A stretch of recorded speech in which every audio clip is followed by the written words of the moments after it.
Hello, I'm ibxtoycat and welcome back to the final episode of my TU41 Let's Play. This is a Let's Play where I have been playing through the various updates that have come out for Minecraft on the console, building houses, building a city, and building even the battle minigame lobby, which is the vast majority finished now. I'm just going to be finishing off during live streams during the week, because this is the last episode of the Let's Play. So why is that? What's happening? Where's it going? What's replacing it? Well, it's kind of not going away, because even though it's a dramatic final episode, the reality is this is actually a part of the Let's Play world, which you might have recognized if you've been around the channel for over, I guess, 9 months now, because last year I was still doing the Updated Adventures Let's Play, but I decided when the new update came out, it was 1.7 and 1.8, or like TU41, I needed to expand the world and get a new part of it to explore stuff like a Savannah biome, which was a new feature, find stuff like Guardians and Ocean Monuments, new features, Mesa biomes, get packed ice. All of these things required either a new world or an expanded world, so I figured, let's start a brand new world, but make it right next to the old world, and kind of, I made a bunch of, I think, like building a wall jokes, but yeah, basically, that was what I decided to do here, and the Let's Play has gone on a lot longer than I figured. I thought it'd be like a fun little, oh yeah, let's do this for like 10 episodes, but I've been really into this city project, but I finally figured, you know what, now it's been the better part of a year. It's been a full like 9 months now. So I set the date, September 12th. That's when we're going back to the old Let's Play world, back over there, and that's what's going to be happening next week. However, this part of the Let's Play is not being truly abandoned. You're not going to just never see it again. It's just I want to be able to go back to do the amazing builds that I've missed so much in the past year, like the Insanity farms. You know, have you guys seen the sugarcane farm? I really like that. The cactus farm, it's kind of like halfway through. Like, I want to do like an insane farm series and stuff like that. I want to make a whole bunch of cool stuff over there, and some of that requires going back. So next week, you will not see a TU41 Let's Play. You will see episode 259, I believe it will be, of the Updated Adventures. And that Let's Play has been going for 4 years now, so it'll almost be like an anniversary episode. In fact, that'll be, yeah, I think it started in like maybe September. It might, yeah, that might even be like the 4-year anniversary by accident. So, yeah, that'll be pretty cool. I'll do either some form of world tour or just some form of giant build next week. But for now, there are things that need to be finished here. So the first thing that needs to be finished is that giant thing over there. As you can see, it's the battle lobby, and there's a lot of just tiny things missing. I'm going to be finishing that during live streams over the week, because I like doing secret survivals where we just chill and talking about stuff. Because today I have something a bit more focused and a bit, I don't know, just less all over the place to build, because it is the final plot that people wanted me to build. So again, there's a lot of things all over the place that I have built based on random suggestions and, you know, help with people. But one thing I wanted to build this week is a giant Toycat statue, because, you know, again, I asked people what they wanted to build here, and the number one suggestion that really poked out at me was a Toycat statue, and I figured, yeah, that'd be a cool way to kind of transform the entire place. Instead, you know, instead of being a happy, you know, city, which you can see it slowly transform from being a happy little core to like, oh yeah, there's some dark stuff here. I figured let's make it like a really scary, like authoritarian state by just having a giant statue of me here. So it's not going to be a full-size statue, because if you don't know, a Minecraft skin, if you build like, oh wait, it's going to be a statue of me, like this, by the way, so like this, and every block is going to be, every 3 blocks is going to be 4 pixels. So instead of my legs being 4 pixels, they'll be like that, and the reason for this is to make a big statue, but not an overly sized one. I want it to be scary and like commandeering, so I've got some birchwood to help with that, I've got some other weird stuff, and yeah, the idea is to make a scary Toycat statue to kind of just twist everything from being, oh yeah, this was happy, to, oh yeah, things are scary now, and that sounds like a bad idea, but let's do it anyway. Let's I feel like that's the story behind a lot of bad decisions in my life, but let's try it today. So yeah, we're gonna be taking every measurement off a skin statue, which I've given many tutorials on how to build before, and which can be taking the measurements and multiplying them by 3/4, I guess you'd call it, which sounds backwards, but that's actually the mathematical thing. Anyway, yeah. So first of all, we need to have 3 blocks backwards, 6 blocks wide, so 1, 2, 3, 4, 5, 6, and then 9 blocks up. So 3 blocks up, 4 blocks up, 5, 6, 7, 8, 9. Then we need to, so I'll just build it over here. So after those 9 blocks, which I probably should have just stacked across from, we want to go all the way up for the body, which I believe is also 12 blocks, so it becomes another 9 blocks. So 1, 2, 3, 4, 5, 6, 7, 8, 9. So this is the body done now, which means on the right side here will be my right arm. It is going to be a scary statue. I'm thinking of doing like a crazy salute of some form, maybe, like I don't know, I want it to be like a scary position, so I've got some birchwood, so I'll make like a robot arm attached to it, because again, this is meant to be a normal Toycat, it's meant to be a bit of a weird one, and then we'll have like, we can even just have no left arm, just have one right arm doing something weird, and then of course, this goes across the body, let's just say over here, over to the head, which, oh actually I could just start building that now, so the head would be 6 by 6 by 6, which means it actually would just go straight on top of here, and then backwards, so I could start on the head right now actually, as weird an idea as that is. So the head would be back here, 1. Yeah, okay, I can't, six blocks doesn't fit onto 3. So I guess we'll make it bigger on the front than on the back. And just, yeah, okay, that's what we'll do. So then we'll make it 6 blocks across this way. So 2, 3, 4, 5, 6. And then we have to cut across here too. And yeah, you're going to get the point. So yeah, it's going to be a giant Toycat statue. I think it's going to be a fun thing to build. And we have to be careful with how we build this because, 1, there's lots of full damage involved in doing stuff like that. But 2, I obviously need to make sure that I don't need to like stack myself up. Because I hate it when you stack yourself up and you make a whole thing like that. So yeah, we'll be talking about this. Because one of the things in this Let's Play that I started doing is like teaching some weird concept like in each episode, because I mean I feel like most Minecraft Let's Plays at the time, and this seems to be a trend that increases as time goes on, seem to be aimed more and more like, let's just, you know, let's talk about how happy we're feeling, and or like, you know, let's just go wee, and that there is a place for that, but it's never been the sort of thing I've enjoyed or that I've ever wanted to do. So instead I started to teach about things, and you might have learned about like, I think IP addresses, how the singularity is going to run us all, and I figured, since I've been playing a lot of Mankind Divided recently, which the new Deus Ex game, and which everyone here, okay, so Deus Ex. Let's get this one out of the way right now. By the way, Deus Ex is a video game. It's developed by like Eidos Montreal, like Square Enix, and it's Deus. It's based on the phrase Deus Ex Machina. Machina, I think it's pronounced. It's not like people keep hearing it as like Deus Ex, and it's like I guess I could see where you're getting that from.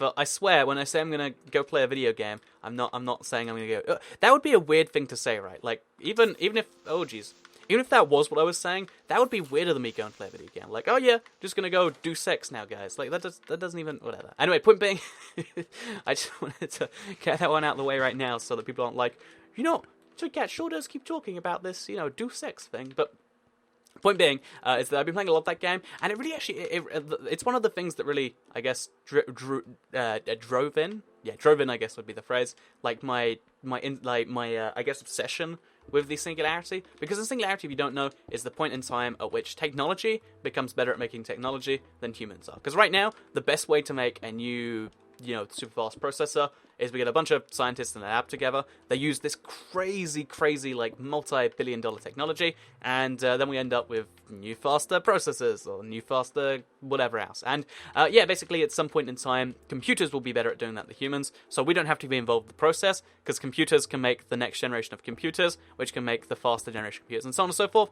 which sounds confusing, but it's actually kind of cool in a lot of ways, because then, you know, at some point, you know, computers can be better at everything humans do than humans, and we can just, you know, go live lives on the beach or whatever, which, I mean, it's not really what most people choose to do, but I know it's just a kind of cool concept that I wanted to raise it today because, again, it came up in Mankind Divided a lot, and I guess it's not always a positive thing, so, yeah, you might have learned about that from these videos, but today, I don't want to talk about the world being scary because of, that whole thing. I actually wanted to talk about something that I keep almost making a whole video on it, but, like, also, how big does this... There's like a white stripe across my belly. Oh, it goes all the way to the top, so we'll just go all the way up to here with these sandstone blocks. Oh, we're back at the head again, are we? Okay, that's nice. So then we want to, I guess, build the head this... Okay, so I think... Okay, we need blocks down here anyway, because the head has to have a bottom. Oh, no, okay, yeah, this is the right level up. So blocks go around to here. Across here, I should say. And then they go one more further block out. And then we've got, like, the skull, or the head mostly done. Or the bottom of the head, anyway.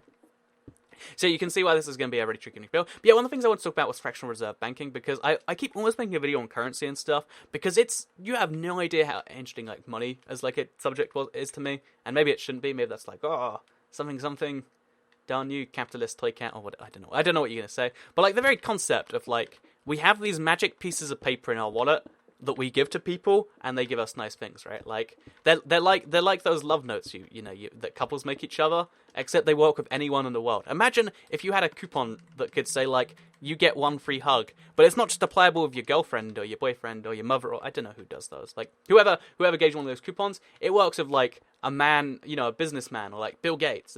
If you pay Bill Gates enough money, he will probably hug you. Actually, you know, that's a good scientific experiment I'd like to see done at some point. Because I wonder if Bill Gates has enough money that he doesn't need to hug strangers for more. Because he does, right? Like, if you don't know, Bill Gates is, like, actually one of the rich, like, he's the level of rich where it's just, like, you know, he makes so much money and gives it away like, he can't give it away faster than he can get it, and he's given away, like, literally more than most countries' GDP. in his lifetime, which is crazy for one person just because of Microsoft. So anyway, yeah, he's a rich man. He probably doesn't need my money for hugs, but isn't it crazy that you kind of carry this stuff around me? And that's always been something that's like blown my mind a little bit. Also, I need to use the water bucket to get down because I don't really like taking damage, if I'm being honest.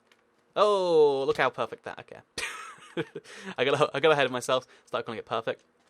So yeah, the thing about money that's always interested me is, kind of how it came around, because money is very easy to fake, and if it's easy, it's not easy. It's not easy to fake, I should say. It's relatively easy to fake, and then you have to question, like, if it's somewhat easy to fake, why have we all kept trusting it? And the reason for that goes way, way back, but basically, the form of money we've used over the years has changed. Like, it used to be, way back in the day, it used to be, I have potatoes, you have a goat. How many potatoes would you like for your goat? And then if you wanted to change those potatoes into carrots, you need to find a potato to carrot vendor. And that's a horribly inefficient system. If we work by that today, then the world would suck. I mean, how would anything work? Like, for instance, I live a very digital job. If you don't know, I make YouTube videos for a living. I live a very digital job. Would YouTube have to, like, pay me in carrots? And then I have to take those carrots to the goat farm and then milk the goat if I want some goat. I don't even know how that would work. But yeah, so it's not a very good system, but it is the most intuitive system, because if you're trading carrots for a goat, you don't need to trust that the goat is real. You can see it with your eyes, and they don't need to trust the carrot. Well, I guess they probably need to check the carrots, but it's easy enough to check. Whereas money, you have no idea if it's real or fake. Right, in your life, I want to say something like, 0.5% of all currency out there is fake in some way, which means you have gone through fake money on a decent amount of the time. Like, at some point in your life, you have paid fake money for something, and you've received fake money in return. Well, not necessarily fake money in return, but you have gone through some fake money in life, which is crazy, right? So this money is all worth that amount of money, except the money that you one time used. But except you did notice, because that's how that works. Anyway. Point in front race here is at some point we switched to gold as like a universal currency, right? So the idea behind gold is that it always, like, there's only a finite amount of it in the world that can be mined. Also, it is too high a jump, darn it. I guess we'll just make a block there. There's only a finite amount of gold in the world, which means it will always maintain some value, which is, by the why, whenever there's like a giant crisis, like crazy people, or not necessarily crazy people, but people that are scared of the world, they buy gold. Because even once everything collapses, gold will have some amount of value, because people always know this is rare, this is worth that much. It's like I've made videos on Minecraft currency, right? You need to have like a certain set of things, and gold actually fits them quite well. Should I start working one of the arms? Because again, I said I wanted to do something kind of crazy with it, so I think I'll do that now. So we'll just remove this one smooth sandstone, and basically, how am I even going to get up there? I guess I just have to stack all the way up again.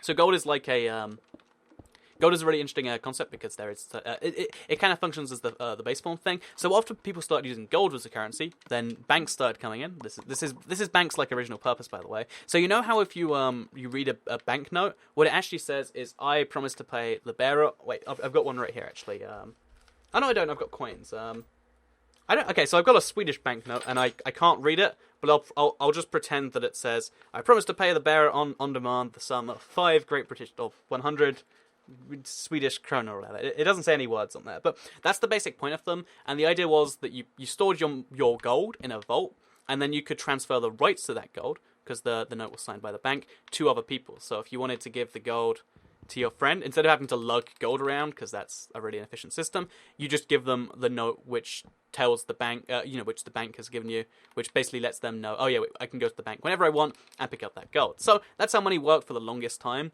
The bank stores a lot of gold, and therefore then money becomes a system where it's like, oh yeah, so there's this amount of money which is worth that amount of gold. And that's when the gold standard was around. The gold standard actually ended, it was during whenever Nixon was president. I don't honestly know when that is, like the 60s at some point in most countries in the world. And this is basically the scary part of history, because for the past 50 years, money has not actually been real. It's kind of just been backed by the government that says it. Like, money has no value by itself. Money has value because humans will give you things for it, which again, that's kind of scary by itself. But the point I wanted to raise over fractional reserve is where this gets even scarier, is not only is this money not real by itself, but banks don't even have access to the money they say they do, because there was this giant concept, like, it's one of the fundamental milestones in human history, because basically banks started realizing that because a lot of people store their money there, we can not only lend out these people's money to other people. So let's say I have £100 stored in the bank. The bank can decide I'm gonna loan that out to let's say Jimmy over there. Jimmy wants to start a new bakery or something. So also, how do I make this arm like proper? I don't even know what I'm doing here, but yeah, like so he wants to they loan the money out to Jimmy that has a bakery, and then someone else comes along. They're like, oh, can I have some money to I don't know, start another bakery. There's lots of bakeries in this town, apparently. And they're like, sorry, we don't have money. Then they're like, wait a minute, we could lend out that money to this person too. And because, they're all notes that they produce. And yeah, basically fractional reserve banking means that the bank lends out for every, let's say £1 they have, they lend out 3 or 4, which means that the amount of money existing in the world is less than the amount of money that exists in the world.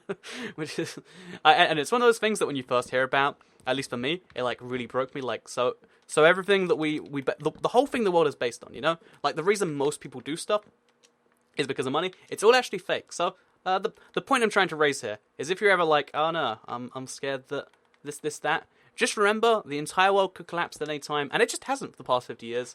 And I know I every now and then when I tell a story like that, a part of me goes, yeah, that must mean everything's fine, and the other part of me goes, wait, are we just the luckiest like species in history where we really should have been wiped out by like an asteroid, or we should have been wiped out by this or that, but just somehow we haven't, so we just keep on taking more risks? Or is it really just the sort of thing where humans are really paranoid? And I guess we won't know for sure until we do get wiped out. But yeah, if you ever, you can look at this either way. If you want to be really scared and worried about the world, you can, or you can say, I guess I am safe. I don't know which way you want to do it, but that's I think you can totally do that. Anyway, with that said, as you can see, this face is coming along quite well. For some reason, the cat skin has this weird muzzle sticking out, which I'm going to have to build, and it's going to be a mess. So I think it just... Wait. Yeah, it doesn't go all the way to the sides, so I guess it's like... It's going to look something like this. So just 4 blocks in. Yeah, that's not going to work entirely right, I don't think. But we'll give it a try for now. And then we're going to build some eyes. So again, I want it to be some scary eyes. So I got some red stained glass on me. And I want it to be like Cyclops from X-Men. So 1, 2, 3, 4. I think that's the best way to do it. And that way... I know, it's got to be a little bit scary when it's got like Cyclops eyes, right? And then we have some eyebrows, I guess. Oh, I don't have anything for eyebrows. Yeah, we don't... Okay, so no eyebrows. Eyebrows aren't even needed. We just have a giant red laser.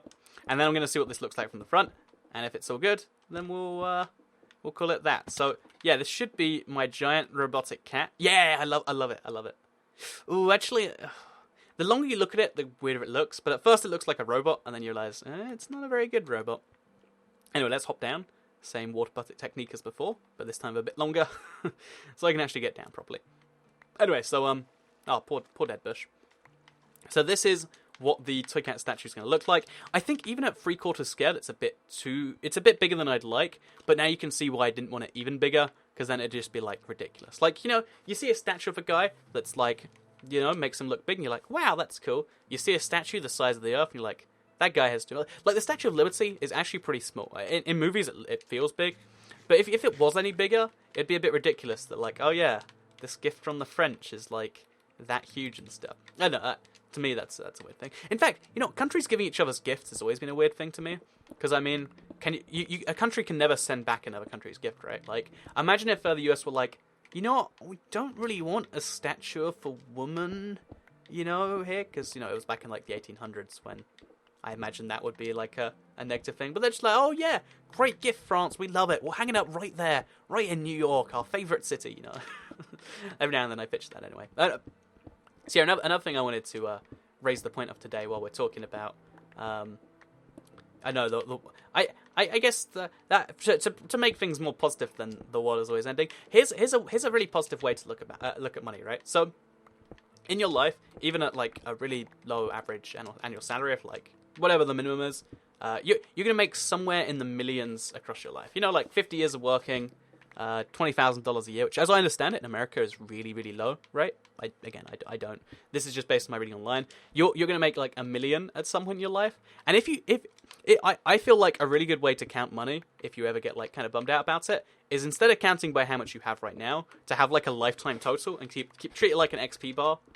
I wish there were banks that like actually did that for you, because again, that's the sort of thing that will remind you like, yeah, everything's gonna be all fine and happy. So, yeah, XP bars in real life, I still haven't given up on it. I feel like the best one that I could come up with is, like, you know, like, total money gained ever, or, like, total footsteps walked. I feel like if you keep track of things you've done over your entire life, then that's a way to be positive. So yeah, if you're kind of thinking, oh, what's the point of anything? I don't know, like, work out that if you've been alive for like 17 years and you probably have done something in that 17. I mean, there's probably like a life. So okay, so this is a theory I see a lot on like Reddit and stuff, where people talk about like like at the end of your life, you see like a kind of like in games where they'll do a prologue and say, oh yeah, you did this, this, and this when you played. Imagine if there was like a like life accomplishment at the end of everything. I imagine like odds are you have probably saved a life at some point in your life indirectly, because you know how it's always like the tiny stuff that either like makes people into serial killers or doesn't. Like you'd always hear people being like, you know what, the moment I realized that I wanted to kill them all was like this one time when I was standing in line for donuts and it took a whole 20 minutes and it just didn't happen. Or like, you know what, I went to McDonald's and the McFlurry machine was broken. Just one time too many for me. I figure it's got to be the same the other way, right? So, actually, I guess you could also look at that negatively and say, well, at some point in your life, you probably created a serial killer, but it's okay because you also saved a life. This is like a grand ethical question. So, okay, we're really at the end here. This is a big thing I wanted to talk about in this because there's no real way to collect my thoughts on it. So I'll just kind of spew them all out there. So self-driving cars, right? One of the things that people are always terrified about is the fact that the car is going to have to make decisions as to who should live and die. Which means this is a really dark episode. I was just trying to talk about cats and stuff. But yeah, basically the car's going to have to make decisions at some point anyway about who lives and dies. So for instance, because the car can make calculations a lot faster than the human brain, if it knows that it could be like, well, you are a single person in the car. If you swerve right now, your life will be saved, but this other person will die. This whole family of four will die. But if the car swerves and you can't, then what will happen? And one of the things about this that people say, like, oh, yeah, that's why we can't do self-driving cars. It's like, well, I mean, there is always a correct solution, right? It's just, because humans have this really weird thing where, I mean, I say this because I'd like to believe I'm truly logical. I'm not. Like, everyone is affected by emotions the same. But like, for instance, think about the. This is a really common, like, it's like a psychology thing where if you ask most people, it's like loss aversion or it's loss aversion something else. But basically, if you ask most people, okay, on one track, like there's a train coming towards two people. On one track there is 5 people, which it's currently running towards, or you can push this button and it'll go to another track where it only kills one person. Most people would not press the lever to save the people because there's this weird thing where it's like, oh, I don't want to have action in killing people. Even though it's like the net benefit people, which means that like as a species we're kind of broken because even if we can like do a lot of stuff, we'll be like, that's not so good. So the reality is, when self-driving cars come about, we're not going to program them to do that sort of stuff. We're just going to be like, maybe it happens, but it'd feel really bad if someone just died for this. So yeah, have you ever been scared that, oh no, if you drive a self-driving car, it'll make decisions about how this and that works? Don't you worry. I bet. So this is my just call for the future. In the last episode, so that if you're watching this in like 5 years' time, which realistically no one is, but in case you are, hello from the future. Do you have a self-driving car yet? Is it good? Oh, it's not. Okay, that's a bummer. But no, if you do, I bet they never put in like ethical systems because most people, right, just don't really. Most people prefer the path of doing nothing, which is, I mean, that is a real good way to define, at least myself. Like, the reason I work so much and do so many things is so that I can do a lot less when I want to. Like, one of my favorite things in life is being lazy. I worry this isn't just me, but sorry, this is just me. But if it is just me, then my favorite thing is to be lazy. I really do enjoy it, and basically, I work a lot so I can be lazy later on. And that's how a lot of humans work, which means a lot of stuff just kind of happens because it does. And that is why, to bring the whole episode around itself, that is why so many things exist in illogical states, because we just they just happen, and then we leave them be. Which is why the internet is designed so weirdly. It wasn't designed to be, a like 10 billion person network. It wasn't even designed to be more than a few million. That's why so many things are designed weirdly, because things just kind of happen, and we just say, it works. So, yeah, have you ever been worried that this, that, or that, this? Don't worry, we'll just go with the flow, because that's what every other human's doing. So, yeah, I hope you did enjoy this episode of the Updated Adventures. That's the gnarly thing next week. Hope you enjoyed this episode of the TU41 Let's Play. That is my final build. I've got to get some more sandstone to properly finish it, I think. But, yeah, it's a giant Toycat statue that it's kind of missing half its head. No, rewind. No end just yet. This has to be finished, because I'm not going to leave, like, it visibly unfinished, because that's kind of... there's a part of me that'll be like, what if I don't do it? Because I need to go get lunch after this. Still working on the freezer thing, by the way. Yep, surprise non-ending. We get some bonus, Toycat. Well, he's going to talk about bonuses. But yeah, so I mentioned earlier how, like, money was like a piece of paper that can make people do pretty much anything for you. It kind of works like the ID badge to anywhere, right? Like, you could probably convince someone with ID to... I mean, with enough money, you could convince someone to let you go to, like, a nuclear reactor. I don't know how much money you'd need, or what you need to do. But, you know, that's something that probably could be done, right? Or at least, if you don't believe it can be done, then I don't know. Something Illuminati. There you go. But yeah, so, yeah, if, that's something you can do. You can do pretty much anything you want. But then I realized, you know what? Right now, without doing anything, no ID is pretty much the ID to anywhere. Because have you ever tried to go somewhere you're not meant to? Most of the time, as long as you just look like you're meant to be there, people don't really check. Like, it's like conventions. Like, they don't actually check your ID badge or anything most of the time. I think I got mine checked at Gamescom because something I got to skip a line for some bizarre reason. But yeah, basically, you know, most like events ever you go to, they're just like, well, this person looks confident, so they're probably meant to be here.